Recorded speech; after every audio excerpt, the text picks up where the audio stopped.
From Nikolai Umov, E equals K mc squared, via Albert Einstein's E equals gamma mc squared, to the dark energy density of the cosmos, E equals 21/22 mc squared.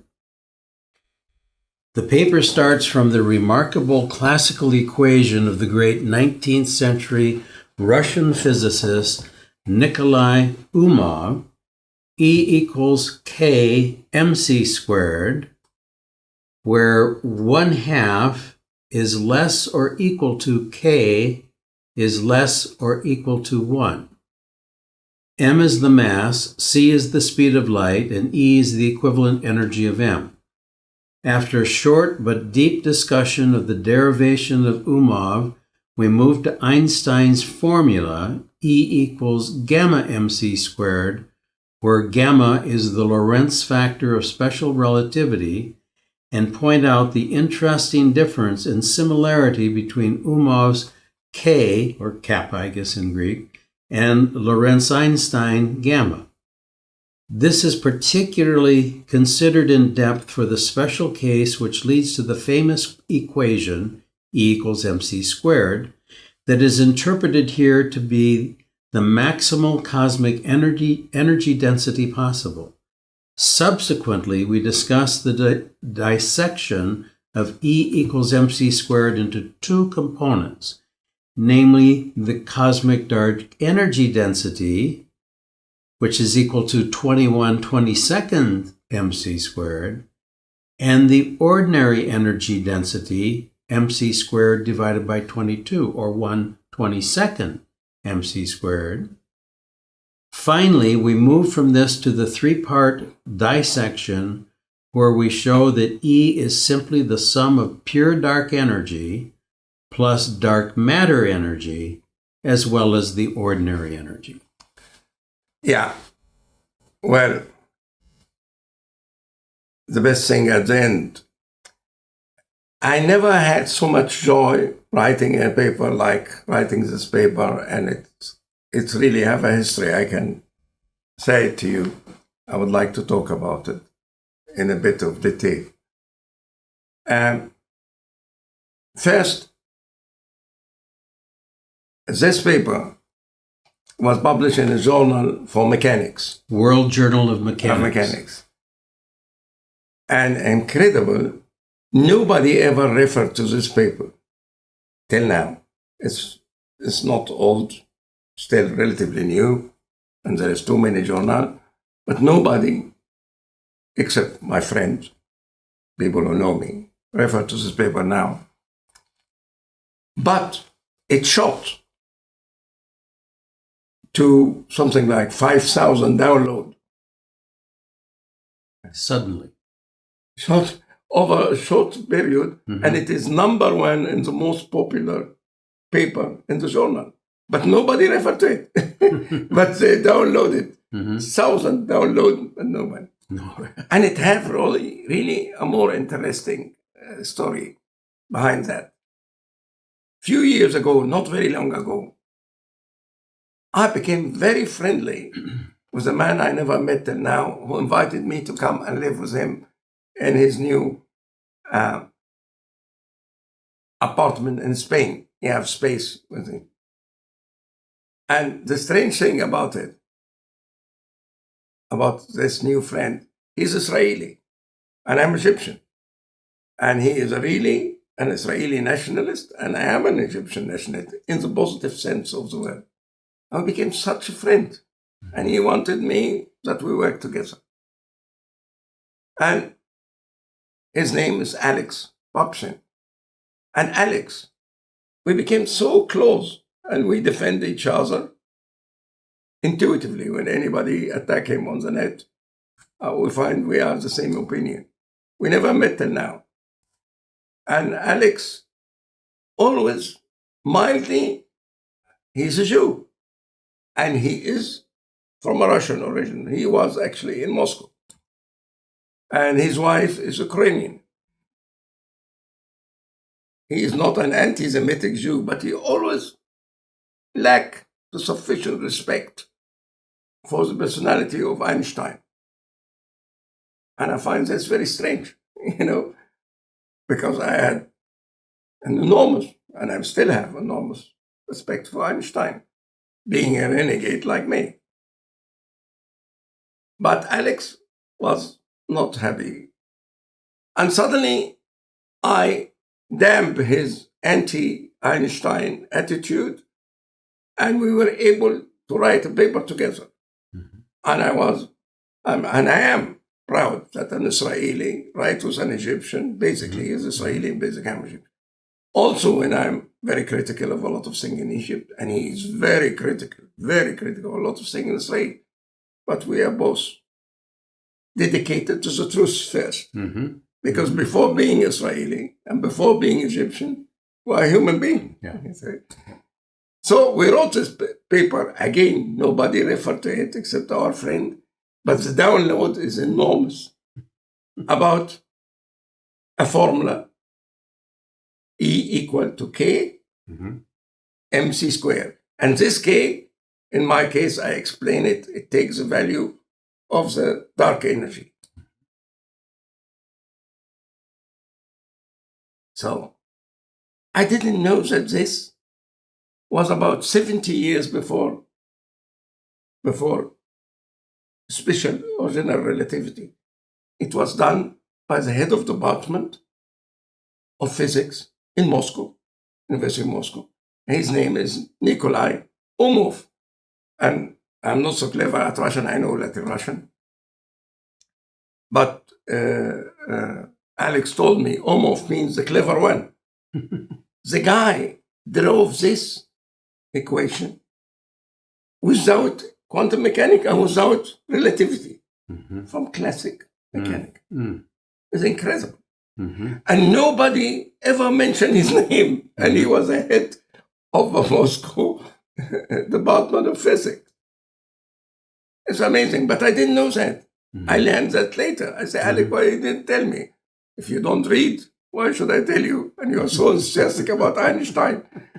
I really forced him to be very respectful to Einstein. He is not anti-Semitic or anything. He just called a spade a spade. Yeah. He's an honest Israeli Jew. Mm-hmm.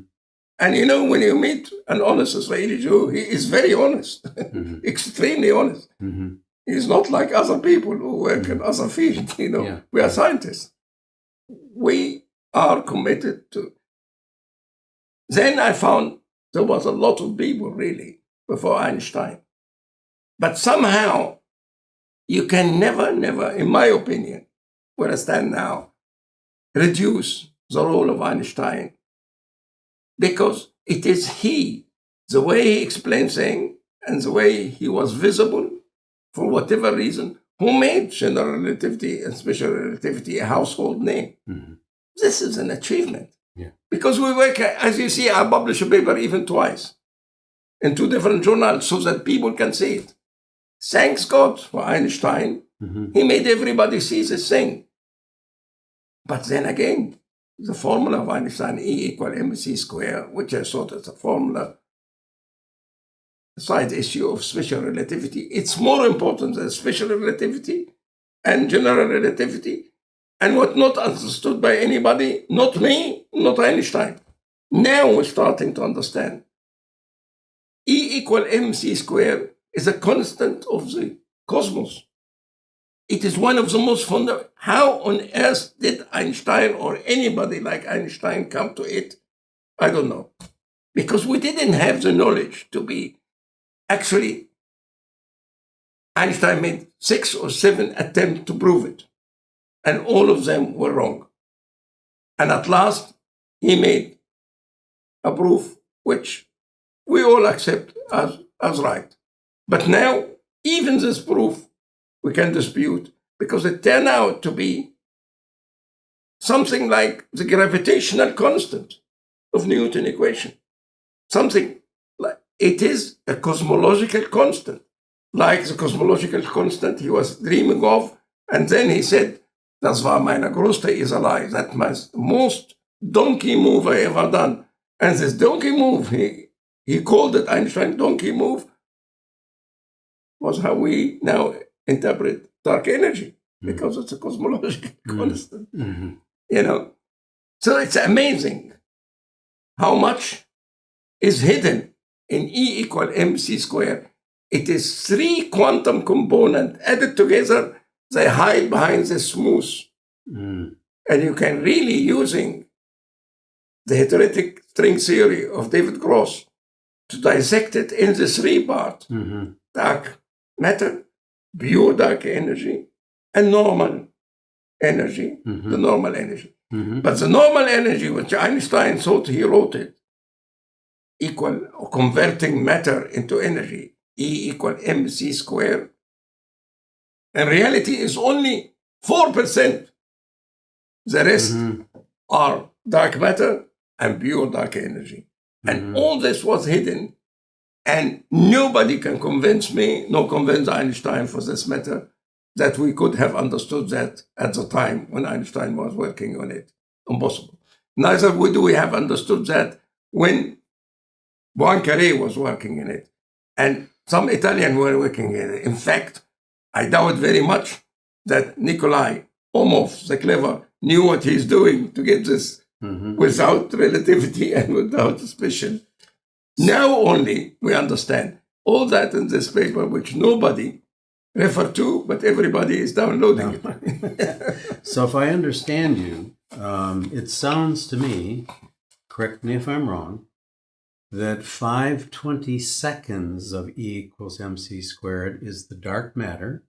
Yeah. 16/22 is the pure dark energy. Yes. And 1/22 is the ordinary energy. The regular energy. Yeah. But you didn't see the golden mean here. It's really without the golden. They are coupling between that. They are not exactly. It's 5 minus a little bit, and the other 16 plus a little bit. And this little bit turned out to be something incredible. It means everything. First, they are the golden mean to the power 3 multiplied with 1 minus the golden mean to the power 3, and it's a very small quantity, and it turned out to be something unbelievable. Even the man who invented it doesn't believe me till now, or is busy doing other things. It is renormalon, a hypothetical particle, which turned out to be, I say, it's a real particle. We don't have just the technology to really catch it. Renormalon. A real normalon. Yes, that's what you're saying. A renormalon. A renormalon. Renormal. One word. This is a word trying to make it sound like a particle from a maneuver which got my friend Zerahoff the Nobel Prize. Yes. He was able to renormalize, doing a trick by making space-time, the 4, a little bit less. And when he do that, his calculation work. And he thought for a long time, it's a perturbation trick to extract a solution which you otherwise would get a singularity, either 0 or infinity, and you have no solution. And the renormalization procedure, it's called dimensional renormalization.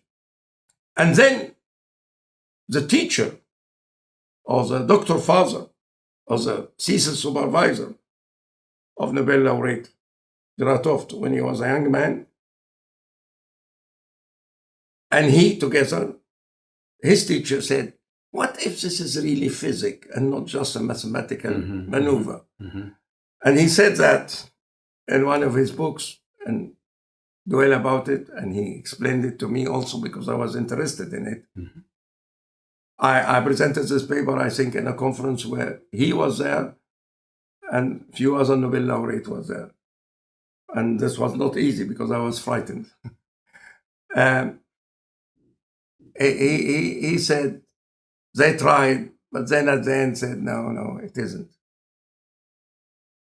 And suddenly, through my work, I find not only it is likely, it is definitely there. There is a renormalon particle, which we haven't discovered yet, except theoretically. And it is playing coupling between the 16 and the 5 and the 1. And you take a little bit from here and put it here, but the coupling is internal. At the end, you get the same result, but you don't understand what you're getting. And this renormalone I call it Toft renormalone particle, to his pain, definitely, because he didn't acknowledge it till now. I think they will have a hell of a time if they find it, not to give me a Nobel Prize. Well, and needless to say, it's a golden coupling that's going on. Exactly. It's a golden coupling.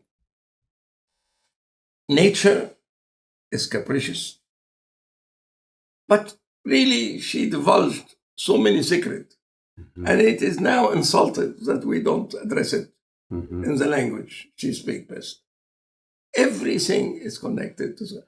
And as soon as you use, I am never tired of saying that, and they are never tired of not listening. As soon as you use, not the golden mean, but the golden mean number system as the basis of the first step you make. As soon as you make it, everything fall into your lap. So it's not that I'm clever, I am able to do all this calculation without a computer, without anything. It is the golden mean, which is so clever, because it is the language. I mean, I don't speak Norwegian, you are Norwegian. Your ancestor come from Norway, from your name. And now I can talk. We will sign language and make like that. And so, it's different than we can speak now the lingua franca of the universe, which is the golden mean. Yeah, you sent me that message the other day. Yeah. And so when one uses the golden mean numbering system to access nature, symbolized by the Egyptian goddess Isis, she will unveil herself to you. Really, metaphorically speaking, you are spot right. And it is sad that because of it, the golden mean is a victim of its success because it dominated science. Bela Bartok used it in his composition, Beethoven, Bach. It is in biology, in philotexis, so much success that so many people who are not regarded as knights of the temple of difficult things. You see, I had a fantastic Egyptian friend and teacher who was professor, very famous professor of electrotechnique. And I always go to him, Asser Zaki. He's from Alexandria. And he's blonde. Blonde eye. I don't know how he's Egyptian. He's Upper Egyptian, actually. Must be Napoleon when he occupied Egypt. Blonde, tall, slim, speak 6 or 7 languages fluently, including English like an English gentleman, not like me. And I was always to go to him and say, Asser, look to my paper. And then son, frequently he's saying,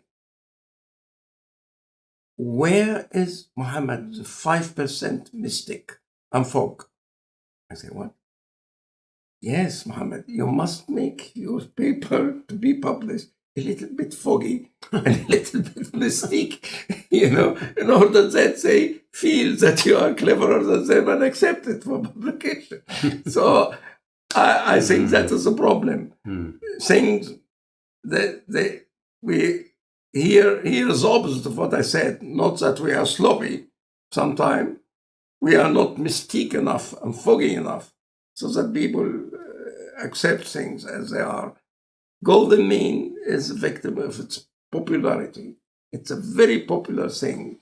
And it's about time that we grow up and don't judge things so superficially and see the enormous power in such a simple tool, which logic has given us. And as we said yesterday, the question which was asked frequently, did God have any choice in creating the world as it is, the best of all possibility, as Leibniz say? And the answer really, no and yes.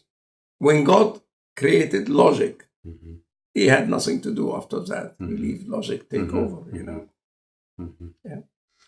And as I was recounting the other day, first meeting you at the Grosvenor Hotel by Victoria, you gave me all those papers, and something that happened to me after meeting you was I would take those papers and I would look through them, and I found myself, because the clarity, you don't mix or mince words, you go right to the heart of things, and it's extremely logical, sequential, and it's all golden mean number theory language.